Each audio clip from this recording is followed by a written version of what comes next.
Hussein Kabani and Steve Zalunardo, and this is East Meets West podcast. And here we are. Awesome. Welcome to the chat, guys. We got a few things going on. Our weekly topics for sure. Yeah. We'll touch base a little bit on social media and some of the misconceptions about it. Yeah. And then ultimately we can maybe leave off with, again, mindset. I think that's always most important for anybody that's On top of mind anyways. Yeah, for sure. Cool, buddy. Yeah. How was your week? Week's been good. Yeah. Again, we've just been carrying on our trend with buyer sales. So we've had more buyer sales. Buyer sales, yeah. Yeah, so buyer sales. But then we also have another 4 listings that are going to hit the market next week. Or sorry, not next week, but beginning of June. So we have a property where there's a rental tenant in there. They're going to come out. We're going to do a little bit of light rental, put it back on the market. And then we have another one that's going to come out that we're going to sell. They bought new construction. 2 of them actually have bought new construction, so they're going to be closing on. But these guys have actually bought new construction in a phase where they're already pre-constructed these homes. They have short closings. They're ready for So this is probably that failed to close, and this is again like one of those situations where they had to build the townhouses in a row. So if they sold the middle 2 units, they got to build out the whole thing. So I got some sellers that have purchased those ones as well. So we have about 4 or 5 listings coming out next month. Amazing. So we're just kind of getting them all sorted out right now. A lot of painting and staging planning and stuff like that. Yeah. So cool. Everything's going great. Yeah, awesome, man. Yeah, same here. Put up a few more listings last week. No sales last week. We had 3 offers going into the weekend. Nice. I went up to Huntsville for my daughter's dance competition. So on Thursday, I got 3 offers on 3 different listings. Really? They all went flat. What happened? We had an offer on one of my good clients' investment property, but we're selling it premature. It should have been sold like 3 to 5 years, even 7 years down the road because it's a builder's lot. Okay. Just some circumstances happening where we need to sell it naturally, and so we get an offer in, and already I'm looking at the offer, and you start picking apart, and you're sort of qualifying who's buying and what's happening. Yeah. I see 10 days on financing. It's already, there's something going on, right? So naturally, you're not sure. You're not sure of their ability to close. 100%, 10 banking days. We're not closing commercial, right? So we signed back. We were kind of generous even with the sign back, and then we reduced all the conditions to regular 5 banking days. The buyer disappeared. That's it. The realtor couldn't get a hold of her. Yeah, I'll get something for you in the morning. Mind you, I get you a sign back at 4 p.m. I should at least get something the next couple hours. Yeah. I'm on the road. Just an agent that probably does maybe 3 to 5 deals a year. When you get something back, you work on it diligently to get it done. And supposed to get something at 10 p.m. Nothing came in. And me as worry horde, I'm looking for this email to come in because I want to get on top of this thing, get another sign back so we can close. And then nothing. In the morning, I call and she's like, "Oh, they've changed their minds. They're going to move on." Okay. Yeah, fair enough. I go, well, hey, dodge the bullet. Well, exactly. Better know right now. Yeah. Let it fail in its premature state. And I was talking to my client, and he was a little taken back because he wants to unload the property, right? And he's like trying to get him back, trying to do this. I said, "We've dodged the bullet. Trust me. We've been down this road. They would have tied you up. They would have tied you up 5 days. Tied up the property. Even if they tied up the property 5 days and then fell through or whatever on financing, or worst case scenario is that they waive finance home inspection and we firm and we can't close the day of closing. Yeah. So now we expect X amount of dollars. We're more in a lawsuit than anything. So I got one of those last year where it was the buyer that came in.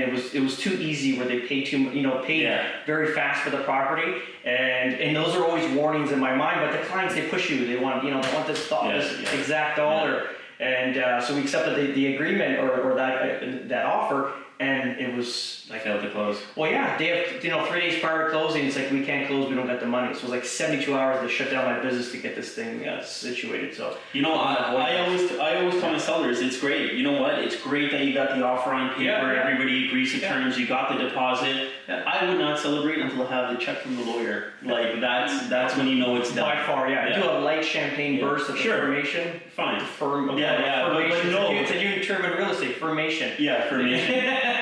But just make sure that you get a check in hand. Check in hand. Check in hand. Check in hand is when you know it's done. And then, so the other two properties regarding the bank sales, I get an offer on these bank sales, and going into the when I appraised them originally, it was there was a range, and I gave this exact range. Yeah. And the bank listed it quite higher than where I want it to be, probably about 5 to 8% higher. That's substantial, right? Yeah. And so we get an offer. We get 2 offers on this one particular property. Which one was it? The one in Newmarket. Oh, nice. So I leveraged one to the other, and I got them to an amount. Literally got them up about $50K from our original starting. Wow, so that's awesome. This is in the bag. This was celebrate for Friday. This is Thursday night, and Friday we get this thing done. Formation and everything. It fermented and it didn't make any alcohol. We were gonna drink the alcohol. Yeah, so they didn't want it. No, they said no. We have a strict, this and that and policy and. That's it. So I just refused the offers. And so we had to push it back into Tuesday when they had yesterday. They reviewed them and they just dismissed them. So now, back to the drawing board. 75 showing. Wow. And how many offers? Just these 2. And I used one to leverage the other. 75 showings. That's and nobody else. Wow. See, that's a pretty good indication of. So the problem with this is that we're not. I wish I can talk and kind of present this case why we should accept these offers. I'm not trying to blow up the property. Yeah, this is the value, the street value right now. Yeah. Like, I don't know who appraised the property and how they appraised it, but.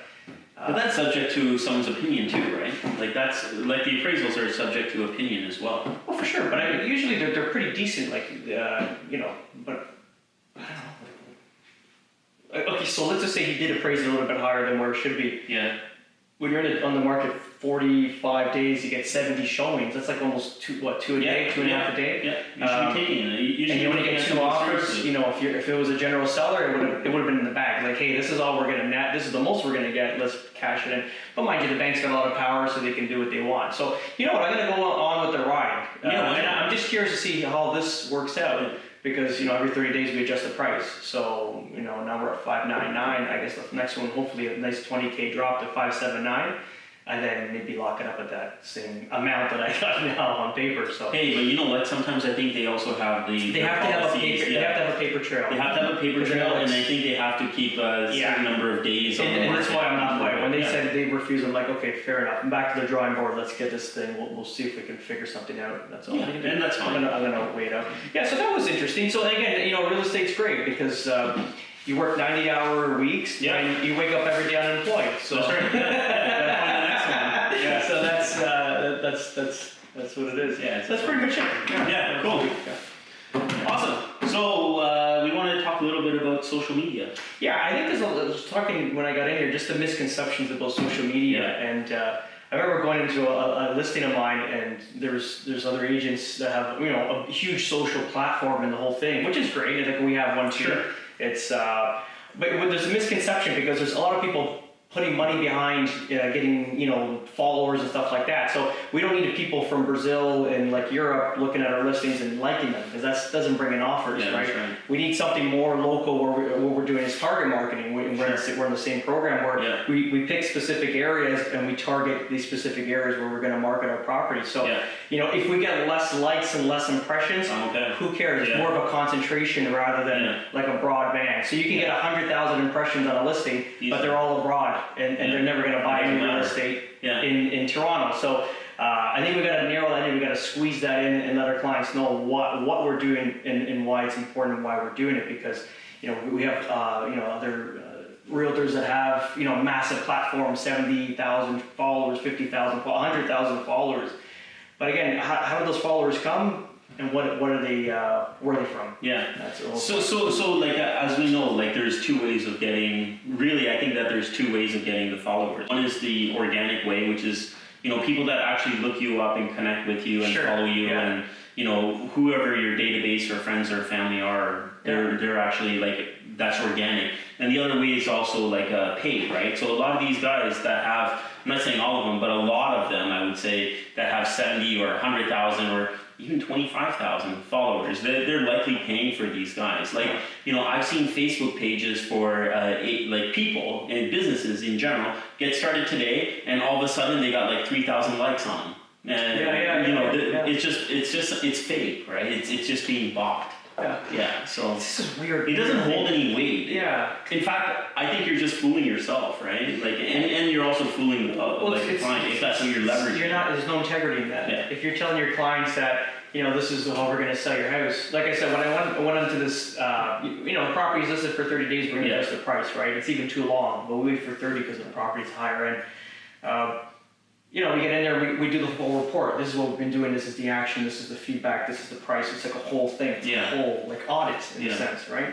And then we get into a part where the social media part, right? And I said, listen guys, like, we've had, let's say 13 showings in a month. And on a large property, very expensive property, 13 showings is like 70 on this new market property I have. So the marketing's working. We're getting the right people in. And not only that, if you follow the agents where the buyers are coming from, we've actually contacted or got every buyer from every part of the city that should be at depth for this property or ready for this property. So the marketing's working, whatever we're doing, right? So social media, I said, we're not looking for likes, we're looking for offers. It's only one platform. It might be just a 10% platform where we're going to market your home, and hopefully we target in the right categories to get the right people to look at it. Because we don't need people from Los Angeles liking the page. We don't care about that. I think it's just an addition to right now. And the way that it is what you're saying is not the likes really, right? It's what you do behind the scenes with it. So the target marketing and stuff like that, if you understand, who the house is for, who the potential buyers are for it, and you can find out roughly where a lot of those people come from. So like, since I work in a very concentrated area, we get to know the buyers a little bit of these properties and stuff like that, or being able to ask the buyer's agent questions, where's your client coming from, these type of things. And we find similarities into where these guys are coming from. And then we're able to use that information to go back and target it. So like in the pockets that I work in, I could basically tell you with a pretty good chance of where the buyer's actually going to come from and what they look like. And then we're able to use that information that we've collected it by doing our own research and apply that onto the social media platform and actually being able to target real people. Not just throwing it out and, like you said, hoping someone from Los Angeles likes it. That doesn't make any sense. It's cool if you want to build your own brand and stuff like that. I think your own, social, whatever you want to call it, influencer. Is that what it's called? Well, I mean, ultimately, I'm here to sell. I'm here to sell and sell real estate. So this is the only way I'm on Instagram and Facebook, to be honest with you. Because I think when I joined Facebook was literally when I joined real estate. How do we connect with people? And obviously these platforms are massive where you can connect with a lot of people from, let's say, your past or the present and even the future, let's call it. So it'd be kind of ignorant if you didn't get onto these platforms. You have to. But the only reason they're there is to sell properties. That's it. So and how do we do that? And again, it's just like you're going back to the target marketing and using the platform the way you need it to be, right? But see, even with social media, and this is also done off social media, there is a lot of fake advertising. I don't want to even call it. But then it's it's not authentic, right? So the thing is that you see most people you see advertising is hey, sold in 3 days over asking or something else like that. I'm about to do a case study for one of my listings that I had, and I'm going to make it public on my social media. I don't care. We had that one listing and it was on the market for 90 days. We were constantly working on it, price adjustments, rechanged the marketing. The one that's over $1 million? Yeah, over $1 million, right? And then ultimately we listed it the fourth time in a very aggressive manner, and it sold. But I'm going to walk through a case study, and I don't mind sharing that it was on the market for 95 days. That's something that we're going to actually advertise. But I think it goes to show you that and when we look at it, and this, there are and I forgot how the saying actually goes in baseball. The strikeout king is also the home run king or whatever else like that. So the thing is that you got to take many shots to have something that kind of wins, right? So I don't think the public is actually aware of how many listings actually expire or how many listings take 90 days or more to sell or 70 days or more to sell. The public is only conditioned to see this 5 days or 7 days or something else like that. Positive part of it. But nobody actually goes out and says, hey, look, it took us 90 days to sell this property, and these are the actions we took to sell it. For me, I think it means a lot more that you stuck with it. I am so transparent in my mornings with Steve, Yeah. like my thing I do every week. It's just I give it the truth, and Yeah. it's not as easy as everybody thinks, right? Yeah. And going back to likes, we need offers, not likes. Yeah. Price adjustments huge in this market. This is Yeah. a regular market. Yeah. When we adjust like a property in Mississauga, we had a 519, we adjusted to 509. I spurged like eight or 9 showings in literally like 2 days. You know what I mean? And it was like That's awesome. But I'm just saying, that was the so price adjustments always work, right? Yeah. And that's I just last night I got another price adjustment on another property. We were at 539, we went to 529. Now we're going 499 today. So that's what we got to do. Just keep going, because what happens is inventory is building up, and we become a very competitive situation where who's most desperate and how low are they willing to go, and how low they're willing to go, especially in condominiums. So I don't like it, because you're competing against so many people. How much that guy's willing to lower his price and get the same unit as you will basically now give you your new price for your value for your property. That's why I hate, I don't deal with mass buildings. You know what? But that's true. I agree with what you're saying. But it's like the same thing as working a cookie cutter subdivision. I work a cookie cutter subdivision. But there's less of them. That's what I'm saying. You know, like right now, just for example, right? So that like the area that I kind of concentrate in is about 1,200 homes. Yeah. 1,200 homes. In the 650 price range, like something you want to price at about 650 somewhere, 625 somewhere, 675, whatever. There's like 8 listings available for sale. You know what I mean? In that market, for me, that's a lot. But like that's 1,200 units. But even having those 8, that's a lot of listings. So imagine that's how much? What would percent would that be? So how many units? Less than 1%. Yeah. But like the thing is that. Well, look at this resort complex now is maybe. I think that's a whole different category. Okay, so I have another condominium now. There's one. So the good thing is we're going on the market early, which is good. Yeah. And so now we're only competing against 2 units. Yeah. Okay, which is good. But now we have a building next door that has 15. There's one behind it. It's like, which area is this now? It's Steeles and Kipling, right?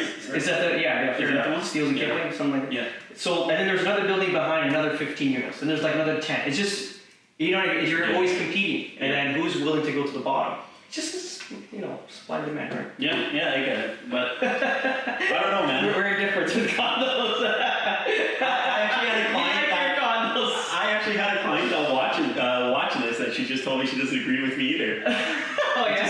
Which is okay. But to each their own, right? Like everyone has their opinion on how to invest. The main thing is to invest. Right, the main thing is put money on the side. You can't win by sitting on the side. No, right? You gotta put money. Yeah. Well, going back to last week, so Thursday going into like the weekend, my rental property closed. So nice. I saw you there with your son. Yeah, I thought you were gonna be there with your check. No. I picked up the check yesterday. Yeah, nice. Yeah, so that's good. That's the biggest payout I've ever got in my life, right? Really? One check, so that's pretty cool. I'm gonna frame it, I'm gonna get it laminated, and then I think every time I flip a rental property or flip something for cash, I'm gonna you gotta appreciate what you did too, right? I think we make a great deal of money, let's call it, and then if we don't respect it, then what's the point? That's the main thing, right? Like you gotta know what you're doing with it and do it for a reason. So I showed my wife last night, and she's threw it to bed, and she's like, "It's actually not that much." She used to work for Canada Cartage, a huge logistics company. So checks were coming in at $500,000, $1 million, $2 million, $5 million. So she sees this little pittance of one real estate flip. So like I said, I'm gonna frame the money. I'm gonna frame it. I'm gonna put it in my office. Private office. I don't want nobody to see it. It's not for anybody else. It's more for coming from nothing, making $6.14 an hour as a mechanic, scrubbing floors and cleaning bathrooms to making checks like that. I think it's pride and pride in myself that where we've come from, and I want my kids to understand that too, right? So it's just going back to my daughter, talking about want to switch into mindset. So going to the mindset. So my daughter's in dance. She's in competitive dance, which is cool. So I'm not a huge dance. I'm not into it. Like it's not. I'm starting to like it now because I can kind of see the competitiveness in it. Like I'm starting to appreciate it more. Like this weekend, more than anything. But my daughter, 7 years old, to perform at such just performing at the highest level at that age, to be in sync with like 10 to 12 other dancers, and just everyone knows their job and what to do, and just incredible. And to be on the main stage in front of like 300 people like maybe more, maybe it could be 500. It was a massive, room that they were in. And not only that, so we were there Thursday, so she danced Thursday, Friday was off, Saturday she danced, and then Sunday she had more dances. So I think she's got like 5 or 6 numbers or something. She's got to remember dancing. Yeah. 7 years old, dude. Wow. And so what happens is that the day we were supposed to leave, it's like 12 o'clock, car's packed, I already checked out of the hotel. I'm waiting outside with my little guy because I had the baby literally watching the whole weekend while my wife was involved with my daughter getting her ready and stuff. So I'm in the car waiting because I'm ready to go home. It's like a 2.5-hour drive. Yeah. I get a call from my wife, they're in the dance-off now. And I'll get to the point of this anyway. But the dance-off is like the playoffs of the dance tournament. You have 4 days of dancing, and then they're going to pick 5 best groups per school or the company, the dance company that's there. And then they dance off, and then there's one, like a 1, 2, 3 finish or whatever. So that 7-year-olds have never made it past into the dance off because they've only been dancing for 3 years, right? 3 or 4 years of their life. So my daughter started at 3 and she's 7, so she's danced more than half her life. Wow! And so they passed the juniors in that squad, which is fantastic. And not only that, the last dance they pushed it even further than the whole weekend. Like they found that extra 5 to 10% in them. And you can see the performance, how brilliant it was, so much more energy. Just no way, that's amazing. So talking about having that, so I was talking to another client yesterday. Like so fast forward all this, it's costing me a fortune plus the private school. So you think I couldn't buy a Porsche? I could have bought 3 of them by now. $20,000 per year, net. So what I was telling my clients, like that's very expensive. What do you what's like? Do you really gotta do it? I said, listen, man, it's not about, I don't care. Like, she's in passion and she's enjoying herself. What do we work for? I'm gonna buy a Porsche rather than invest it in my daughter's education. It doesn't make sense to me, right? So what happens is she's being in this competitive environment where she can tap into extra power when she needs it. Yeah. Now, bring what she's learned, because I didn't learn that until I was 30, 33, 34. I gotta be honest, because after coaching and everything, we started finding limits. And it's already late in the game. We're finding it more now a little bit. But imagine at 7 years old, now you fast forward, you're into your career at 25, 26 years old, whatever she wants to do. And then she can tap into this extra 5, 10, 20% of resources where she can just, beat up the rest of the people around her. So it's just, you're building her up. And I find it even, it's good for, obviously, her to perform like that. Like, I don't think that she's taking it, I don't want to say as seriously, but I don't know if she's taking it as a big deal of 300 people being out there as somebody that's probably like 25 years old that has to do their first corporate presentation or something else like that. Like they would be super nervous, but your daughter's been involved with this for such a long time. She's like, whatever. So when she carries that forward, she's going to be like, whatever, there's 500 people out there. I don't care. Let's go for it. Yeah. It's not going to be anything. It's not going to hesitate. It's just normal. Yeah. This is normal for her to be in front of a crowd. Yeah. So I did a speech, I told you, the NLP a month ago, just about maybe 3 weeks ago, and it was about in front of 30, 40 people, maybe I think it was, and so I'm like, at one point I was like, I'm like, I can't even read this thing anymore because I'm shaking, so I'm like still going through it, but I can't read anymore. Everything's blanked out. Thank God we have some sort of recourse what we're talking about, what we know, so I could just go through it, like sort of like these podcasts. So.